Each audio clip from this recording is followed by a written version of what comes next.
इलाका सेलम, कृष्णपुरी, कृष्णगिरी, इन सब के मुअज़्ज़ज़ और मुकर्रम आली जनाब हज़रात सैयद इरफानुल्लाह साहब, जिनकी खिदमत दीन के एतबार से भी बहुत बहुत ज़्यादा हैं, मैं इनसे गुजारिश करूँगा कि वो अपने कलिमात से हमको महसूस फरमाएं। अस्सलामु अलैकुम व रहमतुल्लाहि व बरकातुहू। मेरा एक सवाल है असदुद्दीन ओवैसी साहब से।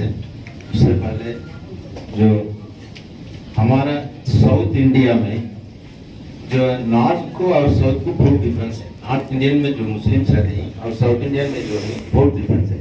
यहाँ पे जो है हमारा हिंदू मुस्लिम सब एक मिलकर रहते हैं। हर बिजनेस में पार्टनरशिप रहता है, हर दोस्ती में रहता है, हर एक फंक्शन में उनके हम जाते हैं, उन्होंने हमारे फंक्शन में आते हैं।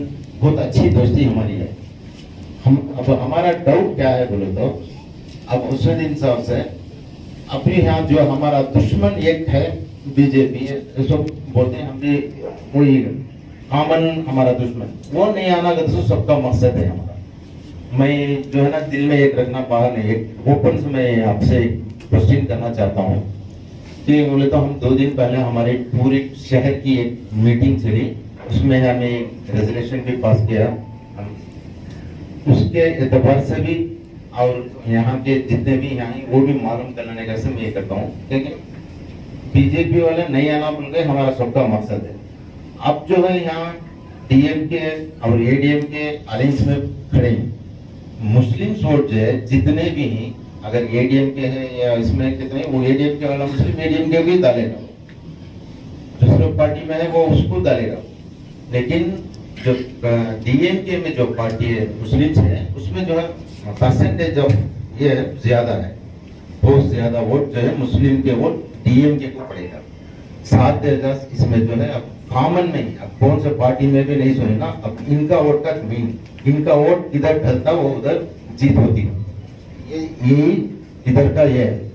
इस तरह से हम लोग पूरा मिलकर एक फैसला किया, अगर ओवैसी साहब की पार्टी यहाँ हम 2 दिन पहले तक मालूम नहीं था कि यहाँ ये होता। मेरे एक दोस्त चेन्नई में ही हमारे कांग्रेस के हिदायतुल्लाह साहब, उन्होंने मेरे को फोन किया था कि यहाँ हमारे ओवैसी साहब की पार्टी कंटेस्ट करने वाली है, आप लोग जमात से भी कुछ एक कैंडिडेट को तय करके दिया तो भी परवाह नहीं तो जो करते हैं उनको सपोर्ट किया तो अच्छा रहेगा। ऐसा ठीक है, मैं दोस्ती में बात कर लें। मेरा मेन क्वेश्चन क्या है, अभी ये जो है आज का हिसाब को पूरे तमिलनाडु में डीएमके आने का 95% कंफर्म, 95% कंफर्म। अब यहाँ शहर है कृष्णगिरी तक, यहाँ भी जो है डीएमके आने का ये है। अब डीएमके यहाँ खड़ने से जो मुसलमान के वोट हैं डीएमके को तो जरूर डालेंगे, अब उसमें भी जो है ना हमारा इतना खड़े हैं ना डालेंगे। इसमें क्या होगा, वोट स्प्लिट होगा। जो दुश्मन नहीं आना हमें सोचते वो आने का चांस यहाँ बन जाता। इसे तुम्हारा सवाल है, आंसर क्या है सुने जरा। आपका फैसला जमहूरियत है, आप फैसला ले सकते हैं अपना। जमहूरियत है कि आप इसको वोट डालो, जिसको पसंद है आप डालिए, जिसको आपको पसंद नहीं है दूसरी पार्टी को डालिए आप। हाँ, सवाल ये कि एक पार्टी आ जा रही, मैं नहीं मानता इसको, क्योंकि मेरे को इल्म गैब नहीं है ना आपको इल्म गैब है। तो ये आपकी राय हो सकती है कि ये लोग जीत सकते, जीत क्या सकते, हो सकता है कि आप सही हो सकता है कि आप गलत भी हो। मगर ये बोलना कि दुश्मन आ जाएगा तो फिर दुश्मन को रोकना एक की जिम्मेदारी है, दुश्मन को रोकना मेरी भी जिम्मेदारी, दुश्मन को रोकना मेरी जिम्मेदारी है। तो इसलिए अगर आप अपना फैसला लिए है, हम उसकी इज्जत करते, मगर ये इस बात को कहना कि भाई ये पार्टी आ जाएंगी और 95% चांस है, तो ठीक है, मैं उम्मीद पे दुनिया कायम है, मैं 5% चांस पे जिंदा रहता हूं, तो आप 5% मेरे को मदद कर दो तो काफी होगा। मैं फिर से आपसे रिक्वेस्ट कर रहा हूं, शायद आप देर से आए, हम तो एमआईएम पार्टी, हमारे को डीएमके हमसे अलायंस करते बोल के वादा भी किए और बाज़ाब्ता धोखा दिए। और बदतमीजी से मैंने इस तरह से जो तमाम वाकयात थे बोला भी नहीं हूं आपको, वो ये तमाम चीजें करें। अगर हम आज यहाँ खड़े हुए हैं तो ये इनको सोचना चाहिए था, ये उनको सोचना चाहिए था कि एमआईएम पार्टी को आप क्या बोले थे, क्या वादा करे थे, आप फिर क्यों उससे मुकर गए और क्या वजह थी आपकी मुकरने की। मैं किसी की गिबत करना नहीं चाह रहा हूं और उसमें बहुत से चेहरे सामने हैं जो इस तरह के कोशिश की, मगर खैर कोई बात नहीं, हम इलेक्शन लड़ेंगे। मैं आपके फैसले की इज्जत करता हूं, आपका पूरा इख्तियार है जमहूरियत में कि आप किसी पार्टी की साथ दें या उनका साथ ना दें, मगर ये अगर ये आप बोलेंगे कि दुश्मन को हराने का है और हमारे पास सिर्फ एक ही ऑप्शन है, एक ही ऑल्टरनेटिव है, मैं आपसे बड़ी इज्जत के साथ आपसे डिसएग्री करता हूं। आपके पास कल तक एक ऑप्शन था बीजेपी को हराने के लिए, आज आपके पास दो ऑप्शन है, जिसमें टीटी दिनकरन की पार्टी है, जिसका एमआईएम उसका हिस्सा है। आपसे मैं सिर्फ गुजारिश कर सकता हूं कि आप दोबारा अपने फैसले के बारे में नजरसानी करिए और डीएमके भी कोई दूध की धुली भी नहीं है। जब अटल बिहारी वाजपेयी वजीर आजम थे तो उनके साथ बैठकर एक बार शादी कर चुके होंगे। अब क्या हुआ कि अब ये तो कोई गारंटी नहीं दे सकता कि उन्होंने पुलाटी मारेंगे। हमारा प्रॉब्लम क्या है कि हम जिंकों के सहारे जिंदा रहना चाहते। अरे ये है, पकड़ लो इसको। मैं आपसे क्या बोल रहा हूं कि आप खौफ की बुनियाद पर फैसला मत लो, उम्मीद की बुनियाद पर फैसला लो। हमेशा हम डर की बुनियाद पर फैसला ले रहे हैं, उम्मीद की बुनियाद पर फैसला लो। और सिर्फ यकीनन हराना जरूरी है हमारा जो भी मुखालिफ है, मगर हमारे इससे हटकर भी हमारे कई मसाइल हैं, हमारे कई इश्यूज हैं जिसको एड्रेस करना। हो रहा क्या कि बस आप हमारा वोट डालो और खामोश बैठ जाओ, हम देख लेते, ये नहीं हो सकता। और ये आप एक मेरी बात को याद रखिए कि ये जो फिरका परस्ती के जरासीम हर जगह फैल चुके हैं। डीएमके का इलेक्शन मैनिफेस्टो आप पढ़िए, आप पढ़ के देखिए उसमें कि कैसी तब्दीली उसमें आ गई।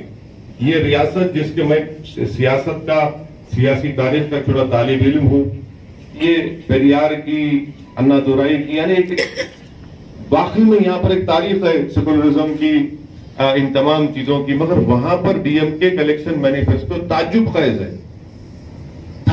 है कि उस तरह की बातों को आप उसमें शामिल कर लेते। मगर मैं आपसे फिर से, आपका सवाल सही है, हम लड़ेंगे इलेक्शन, अब पीछे हम नहीं हट सकते क्योंकि हमारा कैंडिडेट है। हम तो अल्लाह से दुआ करेंगे कि इंशाअल्लाह अल्लाह सुब्हाना व तआला आपके दिल में खास तौर से मजलिस की मोहब्बत डाले, क्योंकि मेरे बोलने से किसी का दिल नहीं मोड़ने वाला है, वो तो अल्लाह की जात है जो दिलों को मोड़ने वाली है और दिलों में मोहब्बत डालने वाली है। तो ये हमारा आपसे गुजारिश है, हमारा फैसला है। मैं आपके फैसले की इज्जत करता हूं और आप जो फैसला लेंगे हम आपके साथ हैं। इसमें यह नहीं है कि आपके हमारे खुदा ना खास्ता कोई ताल्लुकात खत्म हो जाएंगे, यकीनन थोड़ा सा रंजिश रहेंगी, इंसान है, मगर इंशाल्लाह आपका हमारे मोहब्बत और रिश्ता हमेशा कायम रहेगा और कायम और दायम रहेगा इंशाल्लाह। शुक्रिया यार। हम जो है यहाँ ये मीटिंग को नहीं आना बोल के फैसला भी ले गए थे, क्यों बोले तो अब हमें टाउन में एक जिम्मेदार है, अगर यहाँ आए तो उसे वैसे हिसाब से जाके मिल के आगे कुछ उनके अंदर बात होगी। मैं आपका शुक्रिया अदा करता हूँ। मेरे बारे में लोग पूछ रहे, मैं उनसे मिल के आ गया, आप घर से मिल रहे हैं। जो टाउन कमेटी से जब मैं आया तो मैं अकेला नहीं आया, 4 आदमी को साथ लेकर आया, क्योंकि तो ये सबके लिए अच्छा भी होता है। दूसरी बात ये मेरे पास, मैं जो है पर्टिकुलर मैं पर्सनली मैं तुम्हारा फैन हूँ। कल जो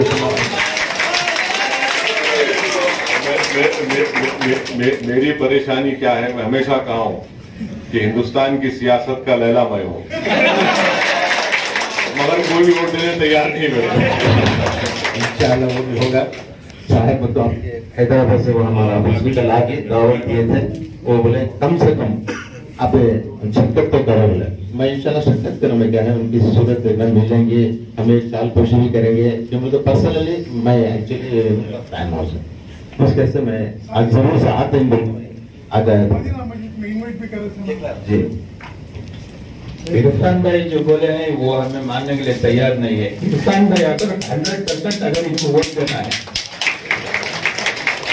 8 पर 2000 वोट मुसलमानों के हैं यहाँ कृष्णगिरी में, यहाँ भी अगर एक मुसलमान आया कहाँ जीतेगा। इसलिए मैं तमाम कमेटी से, इरफान भाई से, उनके जितनी कमेटी से गुजारिश करता हूँ कि नहीं, वो अगर ये उनके जो जिम्मेदार हैं इनको वोट देना है, उनको जिताना है इंशाअल्लाह।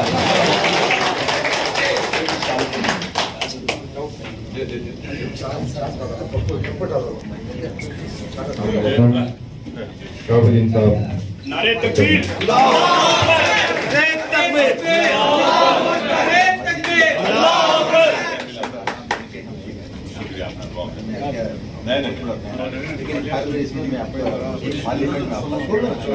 ये अभी साथी है इसके पहले भी मदीना मस्जिद में इन्वाइट कर रहे थे। एक सवाल ये है कि दिनाकरन का कहना है कि हम बीजेपी के साथ शामिल हैं, किस तरह हम इनकी बात में यकीन करें जबकि वो गैर यकीनी है।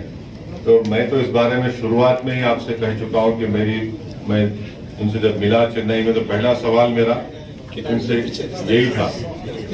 आप भी जरा उस पर बोल दो, आप बीजेपी के साथ जाने वाले हैं। பிஜேபி கூட பிஜேபி வந்து எனக்கு 20 வருஷத்துக்கு ஜெயில போட்டாலும் 21வது வருஷம் நான் பிஜேபியை எதிர்ப்பேன்னு சொன்ன ஒரே தலைவர் டிடிவி தினகரன்.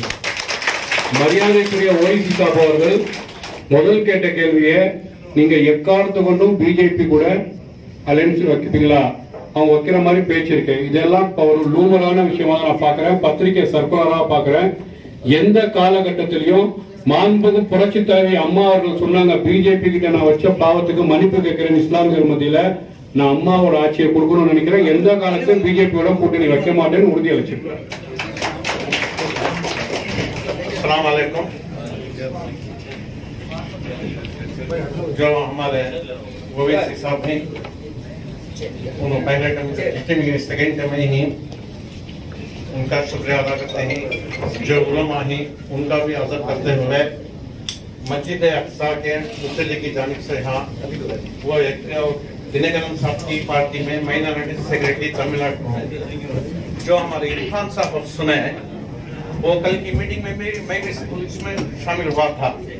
उन्होंने क्या बोले, आज मस्जिद के मुतल्लिया को पूरे जमा को एक मशवरा करना, मशवरे में बात क्या करेंगे करना को बोल को बुलाए, पूरे मुतल्लिया उलमा को दर्जमे पूरे मस्जिद के सदरान बंद करे।